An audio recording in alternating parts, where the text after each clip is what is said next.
So, when I ask, what is Odoo? What comes to mind? Well, Odoo is a bit of everything. Odoo is a suite of business management software that some people say is like fertilizer because of the way it promotes growth. But some people also say Odoo is like a magic beanstalk because it grows with your company and is also magically affordable. But then again, you could look at Odoo in terms of how its individual software programs are a lot like building blocks. I mean, whatever your business needs, manufacturing, accounting, HR programs, you can build a custom software suite that's perfect for your company. So what is Odoo? Well, I guess Odoo is a bit of everything. Odoo is a fertilizer, magic beanstalk building blocks for business. Yeah, that's it. Which means that Odoo is exactly what every business needs. Learn more and sign up now at odoo.com. That's ODOO.com. Hey, friend, I know how this feels. Waking up exhausted after multiple trips to the bathroom and feeling embarrassed by sudden leaks. I used to be constantly on edge, searching for a restroom whenever I was out. Then I discovered Better Woman. I was skeptical at first, but 2 months in, everything changed. I experienced improved bladder control, no more heart-stopping moments when I laugh or sneeze, less urge to go, deeper and more restful sleep. I finally felt like myself again, confident and in control. Better Woman is natural, effective, clinically tested, and trusted by women for over 25 years. Ready to take back your control? Head over to BeBetterNow.com to order your supply today. That's BeBetterNow.com. These statements have not been evaluated by the FDA. This product is not intended to diagnose, treat, cure, or prevent any disease. Use as directed. Individual results may vary. The Agile Brand. Hey there, it's your pal, Bonnie Habian, and welcome to the Worth Knowing podcast. If you like a real-life story that features grit, grace, and a whole lot of gumption, then you're in the right place. Get ready to hear from some courageous women who talk about how pivotal, teachable, aha moments have reshaped their confidence and delivered opportunities they never imagined. It didn't happen by chance, of course. They figured out new, sometimes uncomfortable ways to put themselves out there in a way that shouts, they get it.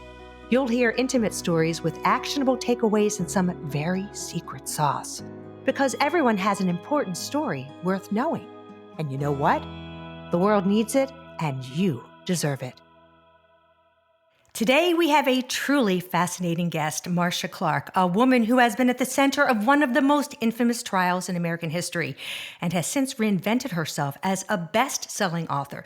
Now, she is here to talk about her latest book, which I absolutely loved. It's called Trial by Ambush, and it was a really fascinating case about this woman who was convicted of murder in 1953, and not so sure she actually convicted that crime. But we're going to dive into that, as well as her professional experiences, career journey, and some of the lessons she's learned along the way. Now, I have one burning question to ask her, and nope, it's not whether she thinks OJ did it or not, but it is a good one. So welcome, Marcia, and I just want to tell you a little bit.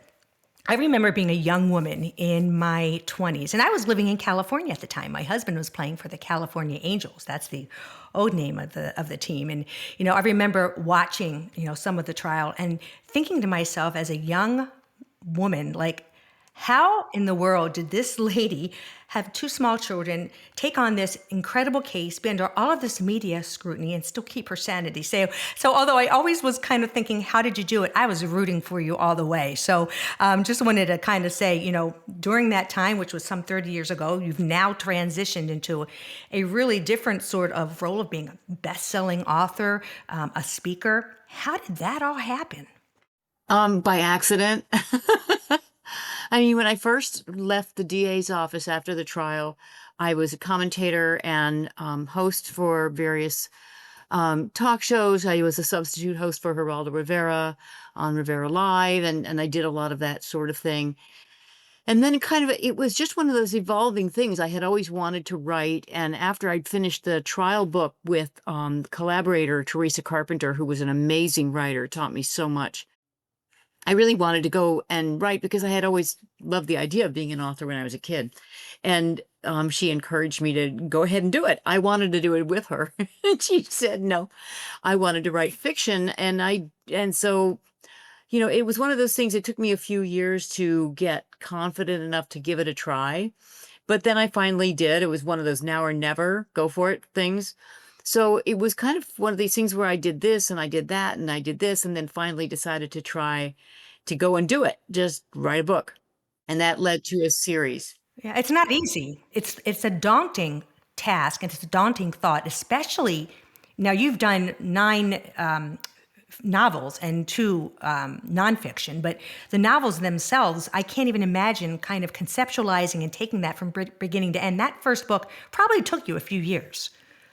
It took me about a year, actually, but I mean, it was a year of constant work. It was, I get up in the morning and write, I was also working, taking appellate cases, court-appointed cases. So I was working at the same time, but that meant I had to be very disciplined about you spend this amount of time on the book and this amount of time on your job and, that kind of thing. And I had to be very regimented about it and get my butt in the chair by 7 a.m., no later than every day for quite a while. So it is a lot of work, but I loved it so much. It was so fascinating and intriguing to be able to make up a story, and you draw on experiences, of course, but to be able to decide, how much evidence and what kind of evidence, I didn't have to worry about what they really found. I Yeah. could go and make it up myself. I like Yeah, that. you could. That's a very, that must have felt very empowering. It was liberating. It was very liberating. So let's get into Barbara because I do find her as an interesting character. I need to understand though, you've seen probably so much crime in your life. What drew you to her in particular? And we're talking about Barbara Graham, who is the central character of this book, real life book called Trial by Ambush. So it was a complete accident. Again, I feel like my life is filled with these things, but I wanted to write a true crime book. I had not done that, about somebody else's case, not just mine. And I had not done that. And so I was really kind of fascinated by that possibility. So I started looking for one, and I thought it would be an easy thing to do. I thought I had compiled a whole bunch of newspaper articles and, magazine articles and whatnot over the years. And I thought, well, I'll just go back over my archives and I'll find something that's fascinating immediately. And I went back through the articles and everything I'd amassed and found absolutely nothing that was worth writing about at all, because they were all just, kind of really sensational in terms of really bizarre crimes and bizarre criminals, but there wasn't much in terms of issues that would still resonate. And I really wanted the book to have more to say than just, ooh, isn't that creepy or isn't that scary? I mean, that just wasn't enough to justify writing a true crime book. It had to have more to it. And then by accident, I stumbled across at the bottom of the page in a footnote of another case I was looking at, Barbara Graham. And I had never heard of her and had never heard of her case. But as soon as I looked into it, I almost thought that was the end of it right there, because what I found out is that Barbara Graham was actually a notorious case. It was its own trial of the century back in 1953. And it had led to an Oscar-winning film called I Want to Live, starring Susan Hayward, who won for Best Actress. And I thought, oh gosh, there's going to be nothing to write here, because everybody and his dog will have written something about the case. So I thought, okay, well, I was about to move on. And then I thought, well, at least look and see what people have written. Well, I found a whole bunch of newspaper articles, but they were awfully sensational in the way they were written. It felt very tabloid. And so I thought, well, that's not the story. And I looked for books about it. There really weren't any. There was one book that had touched on death penalty, her death penalty case, that was about women and the death penalty. A great book, by the way. I recommend it highly, Kathleen Cairns, called Proof of Guilt. But it was about the death penalty, not about the trial itself, and didn't focus particularly on Barbara Graham necessarily. It was about several women. The only other book that was written about it was written by one of the tabloid reporters who happened to be collaborating with the prosecutor. And I thought, okay, that doesn't seem, Yeah, it's I going to read be the very book, unbiased, right? Yeah. right? Exactly. Well, it could have been, but it wasn't. All right, you read it, so you were like, all right, so this isn't, yeah, okay, got it. Very slim volume, and it was also very unreliable. There were things that were that were in the book that I thought this could never have happened. And I thought, okay, so really nothing that reliable. There were a couple of episodes of podcast, but they were very brief, in no depth, and certainly didn't go into the trial. And I thought, okay, so there's something to write about here, because what I wanted to do is write about the trial. You find the truth of the case really lies in what happened in court. And that's where you see all of the evidence that was collected by the detectives, all the statements that were made by witnesses, the defendant, and then what happened in court that caused it to come out the way it did. So that to me is the treasure trove. Well, of course, that was its own kind of crucible because it's a 70-year-old case. Did they keep the transcripts even? That was the first hurdle. So I was lucky enough to find the clerk's transcript, but that's really just the documents that are filed, the minute orders that are filed. That's not the testimony. I needed the testimony. Right, right. Didn't think I would be able to find it because my experience with handling so many hundreds of appellate cases is that they don't keep them for longer than 10 years. So I actually called the court reporter's office. Got lucky that somebody answered the phone because these are very busy people. They are hard to find. And she said, well, what was the sentence? And I said, it was a death sentence. She said, oh, we keep those forever. Oh, Oh gosh. my God. Bingo, Right? right? Lucky. Yeah. So I said, okay, so where are they? She goes, I don't know. Oh, gosh. And then it became a whole other thing to find out how to find these records. But ultimately, I wound up hiring a very dear friend of mine who's a fabulous researcher, John Valeri, who also manages a lot in my life. And he said, I can do this. And he did. He found the transcripts and then negotiated the getting them from the state archives, no easy thing. And I wound up with them. It took a while, but all 4,000 pages. Oh, my gosh. Yeah. Well, I mean, I think I'm learning, I could definitely think you're a very persistent person, so it does not surprise me, right? And I'm sure that's probably one of your superpowers. But let me ask you this. So, I mean, I want to just give the audience a little flavor of what the story's about. I mean, it's not like, I wouldn't say that, you know, the crime itself was anything like, oh my goodness, but it's all the other stuff that's around it that was very interesting to me. So give me a little premise of, you know, because I've read the book, but, you know, tell us a little bit about, from your eyes, the crime at, you know, at its crux, and then maybe a little bit of the gender bias and sensationalism that was kind of wrapped around that time. Yeah, so the crime itself was a home invasion robbery. What was stunning about it was in this very quiet residential neighborhood in Burbank, known to be very safe, very family friendly, the kind of place where you'd let your kids play in the front lawn. And we're talking 1950s anyway. But by 1950s standards, it was very much what you'd see on television, you know, very, very crime-free, very peaceful, very quiet. But the woman who lived in this house, Mabel Monahan, was a really trippy lady who had been on the vaudeville circuit. And she had married her husband, who was also on the vaudeville circuit. They were a dynamic duo, roller skating champs that performed all over the country. And her daughter had married a man named Tudor Scherer, who was a casino entrepreneur, who started out in Los Angeles and selling booze at a speakeasy that he formed at a place called Ships, that was a converted ship moored off the Santa Monica Pier, and then also tried to run gambling. But Mickey Cohen, the notorious gambler, was owning the gambling business in Los Angeles, and Tudor Scherer decided he would like to stay alive. So decided to open his own place in Las Vegas and became a very successful entrepreneur. He married Mabel's daughter. They ultimately got divorced. And in the settlement, he gave Iris, the daughter, this house in Burbank, this little ranch house in this quiet neighborhood. And Iris gave it to Mabel. So Mabel was living there, but she remained friendly with Tudor Scherer, and he would visit her periodically whenever he came into town.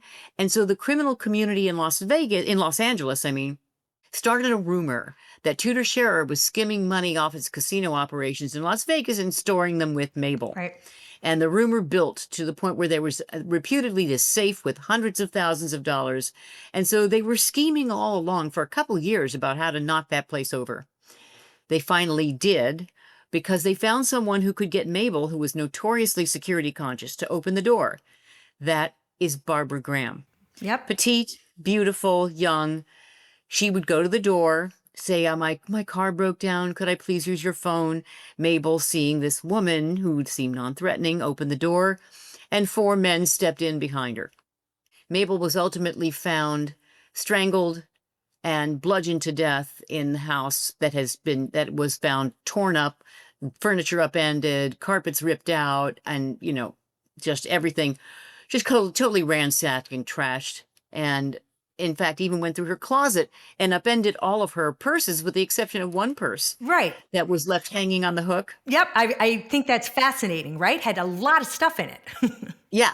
It had jewelry, very expensive jewelry, platinum, diamonds, and hundreds of dollars in cash. That they left. So the cops at first were like, they had no witnesses, no eyewitnesses, no ear witnesses. They found no fingerprints. They found nothing to go on. And then with all that money still left in the house, they didn't even know why it had happened.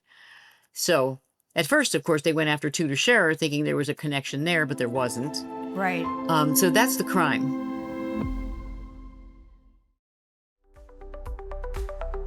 Ever heard of farm to table? Well, how about farm to home? That's how Costa Farms' plant business works. With over 1,500 plant varieties grown across 5,200 acres, they're not just a company, they're your plant partners who've been perfecting their craft for 60 years. They deliver beautiful, high-quality, easy-to-care-for plants.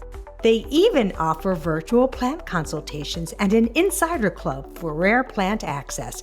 Check out CostaFarms.com today and enter code WorthKnowing CostaFarms15 for a 15% discount on your first purchase. You can also purchase this unique plant brand at Lowe's, Walmart, Amazon, and Home Depot.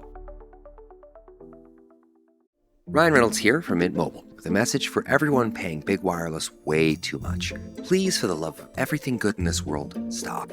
With Mint, you can get premium wireless for just $15 a month. Of course, if you enjoy overpaying, no judgments, but that's weird. Okay, one judgment.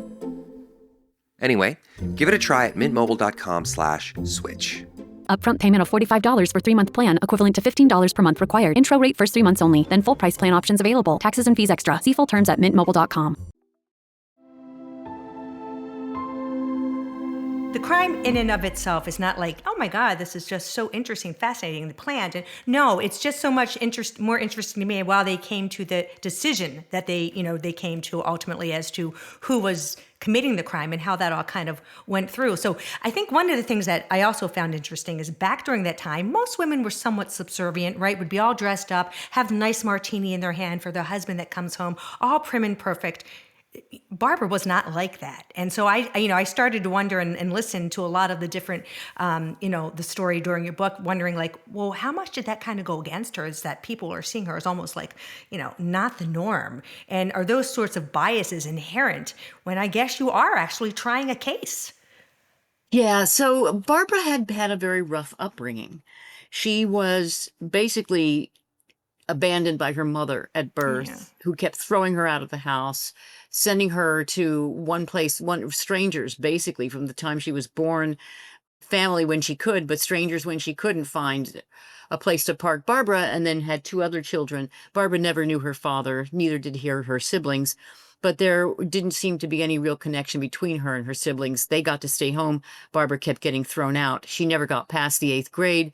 She was wound up in a reform school that was basically a dungeon, torture chamber for girls. It was hideous and had been written up a number of times for draconian methods of discipline that came down to waterboarding and torture. So she had a very rough life where she lived on the fringes, never really developed skills, but yet she was very smart and inherently someone who was cultured. She loved jazz music. She loved Omar Khayyam, read the Rubaiyat, loved poetry, loved classical music.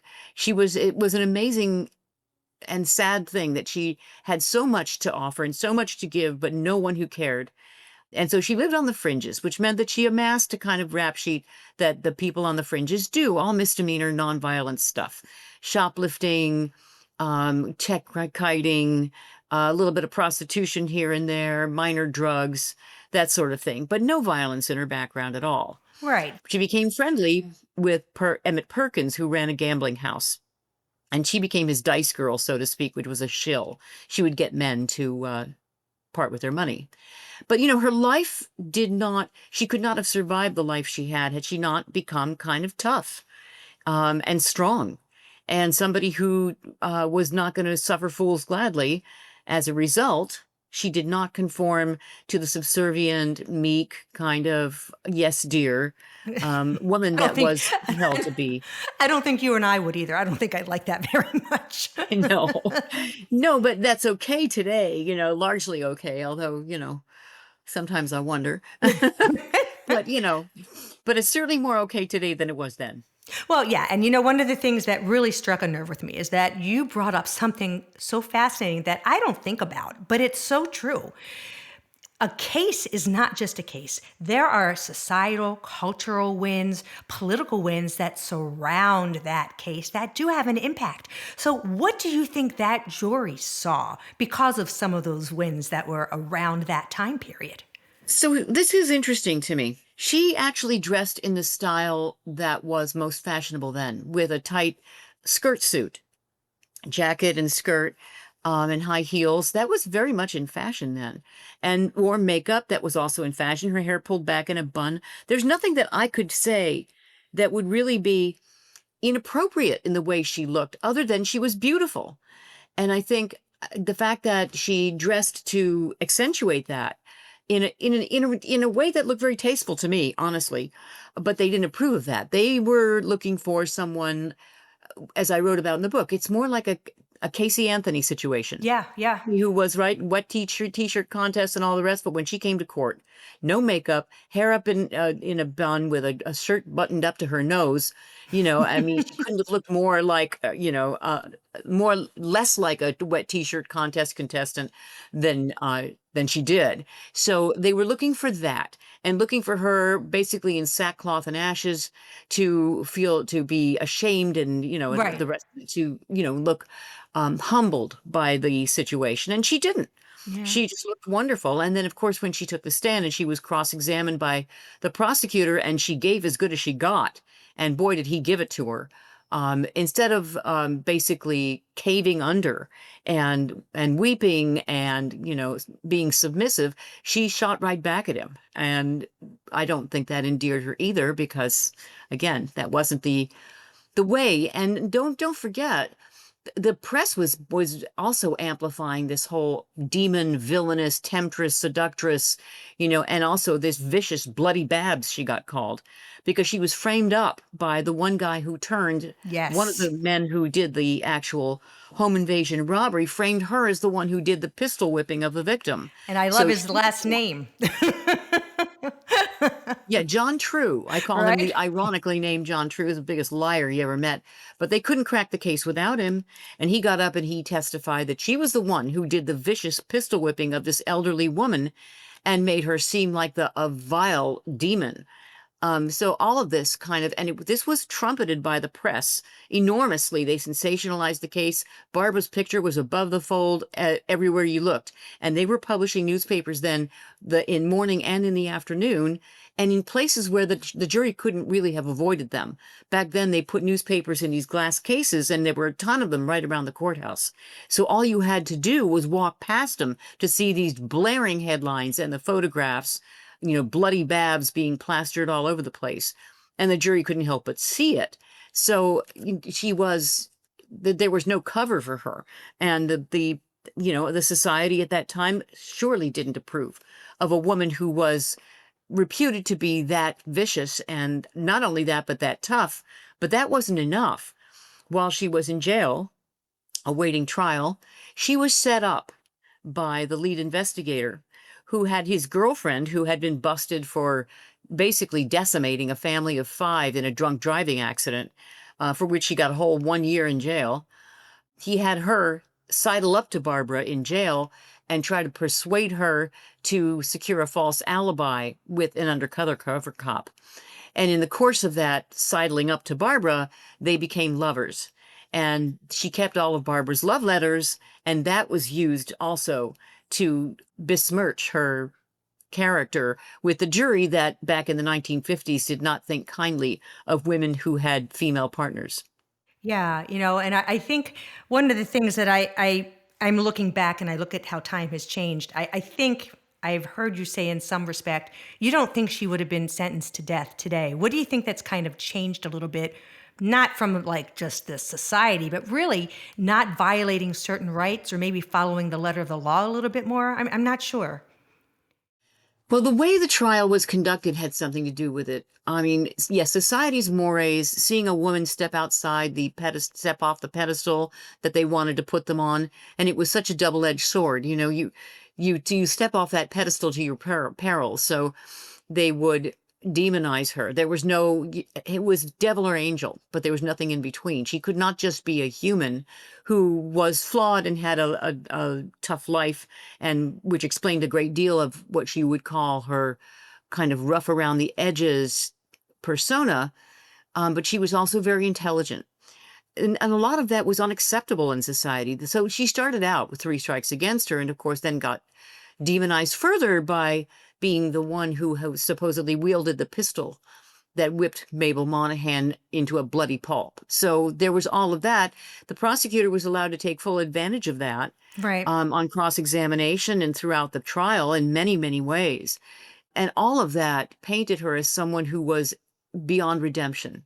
Right. So it was all of the above that was allowed to transpire, that a lot of which would not have been allowed in today's world at all.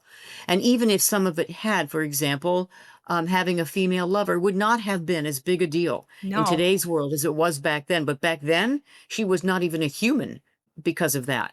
So there were so many things that, and I think the prosecutor, even given the more relaxed laws back then governing prosecutorial conduct in court, and legal obligations that a prosecutor had, even though they were much more relaxed, there were ways in which the prosecutor stepped over the line that would have been unacceptable even then.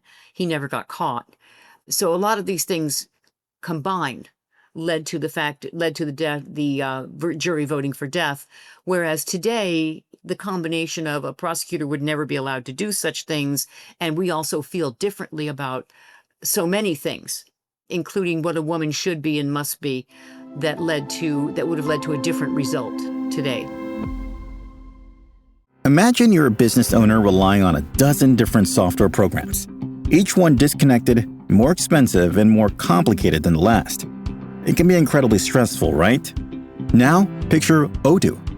Odoo brings all the tools your business needs into one simple platform.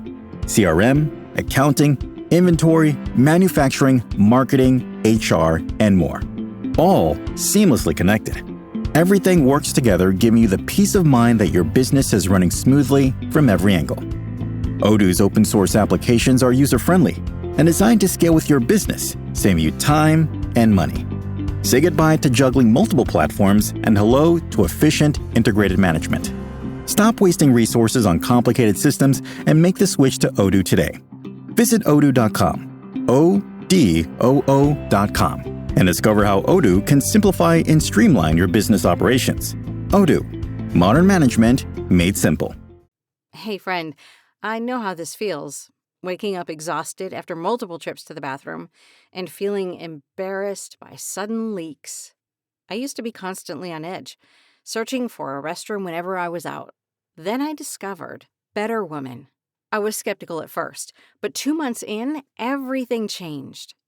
I experienced improved bladder control, no more heart-stopping moments when I laugh or sneeze, less urge to go, deeper and more restful sleep. I finally felt like myself again, confident and in control. Better Woman is natural, effective, clinically tested, and trusted by women for over 25 years. Ready to take back your control? Head over to BeBetterNow.com to order your supply today. That's BeBetterNow.com.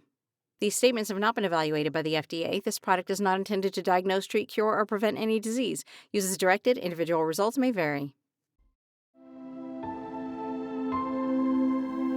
Well, I have this burning question I want to ask you. It's all kind of tied in some respects to kind of how things have changed. But, you yourself probably have an interesting, very interesting life, to many of us.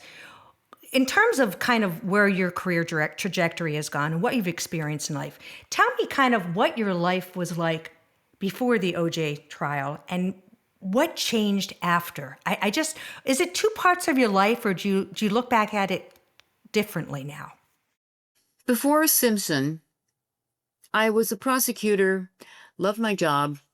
I had gotten into the special trials unit, which handled all of the complex murder cases, tended to be high profile, but high profile back then didn't mean cameras in the courtroom. Right, It meant exactly. maybe the press showed up at Exactly. arraignment, right? And maybe they showed up at the time of the verdict, but probably not. They might get your name right. They might not get your name at all. Certainly, they would never take your picture. So that's, the special trials unit had being high profile cases simply meant that they were complex and they were interesting and they took a lot of time. I mean, there was one trial I was in for 2 years. It's a long time to be in trial. And that was my life and I loved it. And there was no being recognized on the street. It was wonderful. Right. And then there was Simpson. And from very early on in the case, it became very clear this was a whole new world, something I'd never experienced before and never wanted to, and something that was really horrible for the pursuit of justice in a criminal trial, which was all of this attention from the media, Yeah. very little of which was any good for the administration of justice because it was naturally sensationalizing and therefore distorting of the truth. And witnesses came forward who really had nothing to say. Witnesses most likely hid from the cameras and who had something to say. There was just everything about it was bizarro world.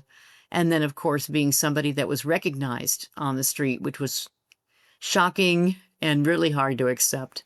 Yeah, I'd imagine. And imagine your life did take a different trajectory. But in some respects, when we look at ourselves holistically, whether we're, the lead prosecutor on one of the most famous trials in the world, or just someone working really hard to get to their next steps, we all go through these kind of transformations. And it sounds like you were saying, you've come upon these things by accident, right? I don't think you really expected this was going to happen to you, kind of, the notoriety you've gained. It seems to lead you to another place. So I'm trying to kind of also appeal to those who are listening to say, hey, listen, sometimes crazy stuff happens, right? It's all about resilience. It's all about kind of helping it, work for yourself. You have any kind of guidance there for folks who are listening? Because you've been through a lot, Marcia. You know what? I try not to think about that, Bonnie. Well, no, you're a role model in many ways. All I'm saying is that, listen, I can't even imagine. I can't. Having 2 small children, going through what you went through, having scrutiny, people looking, that's kind of got to be like, feeling like you're going to the grocery store with no clothes on all the time, right? No one likes that. But I mean, it has taught you something. You're probably stronger than you ever thought you were. I think, you learn what you can endure by enduring it. And there's even a prayer that says, God, please don't give me all that I can take. Yeah. It's something like that. I'm paraphrasing. And I think that you learn a lot about yourself the more you go through horrible things, hard things, upsetting, scary things. And going through that trial was an unending nightmare. There was no day I walked into court where I didn't know that some bomb would explode and things would happen that should never happen in a trial. And a judge who would just not rein in the defense and would not, support that and would not enforce the rules that are necessary for a trial to proceed fairly and appropriately. And it was awful to watch justice just get flushed down the drain. And yet get up and do it again and again and again. And so look not affected, right? And then, it's just, So, I just think that alone going through that was quite remarkable to watch. And I think going back to the Barbara scenario as well, that wasn't on camera, but that was a different sort of sensationalism. And she, like other women, if she's been beaten enough or, beaten down enough, has this exterior, because how else are you going to survive? I think reflecting back kind of on the 30-year anniversary of OJ, the more than 60 years from Barbara's case, what lessons have we learned maybe just from a legal standpoint, or any lessons you feel like, you look back and say, I've done so much work studying, trying cases. I've learned 1 or 2 things about the human spirit or about law. That's a very big question. Maybe we can narrow it down a little bit. I mean, as far as being resilient and kind of overcoming or dealing with the vagaries of life, some Yeah. of which are good, most of which are not. It's really, to me, it's a matter of putting one foot in front of the other, but being willing to get up and try again and get up and try Yeah. again, but also being open to other ways of doing things and other opportunities in your life. You know, life changes, things change for you in life, and what you have to do is roll with the punches and look for the opportunities. And I've always thought, the way to live your life is to create choices for yourself as much as possible, and do what you think you can't do. What do they say? Trying is lying. I don't believe that's true. I think that sometimes you do have to try something, but you try with the idea in mind that you're going to do it, not Right. just try with the idea that that doesn't matter. I'm not going to, really give it any effort. You go into it thinking, I'm going to do this. I'm going to do this, and we'll see how it works out, and be willing to fail. I think that's it. Yeah. Understanding that if you fail, you will not die. You will survive. You You will won't. continue. You're right. Yeah. And in that process of surviving, you'll find strength in yourself, and you'll find an ability to be flexible and be resilient and open up new opportunities, new choices for yourself. You have to be willing, though, to see those choices and those opportunities, and not be afraid to jump off that cliff. And I think that's probably my biggest learning experience, because leaving the DA's office was a jumping off the cliff. It was really scary. I knew what I did every Yeah. day. Yeah. I That got is up, I went to scary. court, Yeah. and I went to court all day, and then I went home. And then I got ready for the next case, and then stepping out of the office. And it took me a long time. I had months of overtime, as you can imagine, that had accrued. And by the time they called me to say, I mean, you're leaving, right? Because by that time I was hosting shows and stuff. And I said, I don't know. And they said, are you crazy? What's wrong with you? Well, that's who you are. That's what you knew yourself to be, right? I mean, it's really hard. It's Yeah. a very big part of our identity, especially when you work really hard to Yeah. build something. I totally get it. And so one final question I want to ask you about the book. Why should people read it? What do you think, for the reasons that you wrote it, what do you think is the biggest takeaway they may get from reading about Barbara Graham? Biggest takeaway is the importance of justice and the importance of the truth, the importance of a trial appropriately tried, of everybody kind of following the rules that are so necessary to ensure that a defendant gets a fair trial, that the people get a fair trial. This goes for both sides, and that the truth will only come out if it's allowed to. So to understand that it's really important to protect these rules that we have, and that we are seeking justice constantly. The changes in the law that have occurred since her case have made trials more fair for both sides, has made it easier for the truth to be protected and to be presented to the jury, so the jury gets a chance to make the right decision. The importance of that, the importance of following the rules of law. I hope people come away with seeing how that's necessary. It's the foundation for our system of justice. And on that note, I'm going to thank Marcia Clark for this absolutely fascinating 30 minutes. I truly appreciate your time. I highly recommend the book. I would say that it's one of those quick reads, and if you're a crime junkie like me, you just can't put it down. So thank you, Marcia Clark. I wish you tremendous success, and thank you for joining us. Thank you for having me, Bonnie. It's been a pleasure.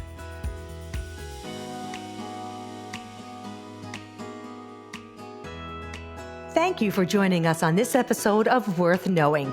If you'd like to learn more about our guest story or connect with them, you'll find their details in the show notes. Remember, the path to worth knowing is paved with courage and insight. Stay inspired, keep striving, and continue to make a difference. Then, you must make sure to share it with others. Until next time, keep chasing those aha moments, my friends. The ones that deliver results and motivate and teach the world. Worth Knowing is produced by Missing Link, a Latina-owned, strategy-driven, creatively fueled production co-op. From ideation to creation, they craft human connections through intelligent, engaging, and informative content. The Agile brand.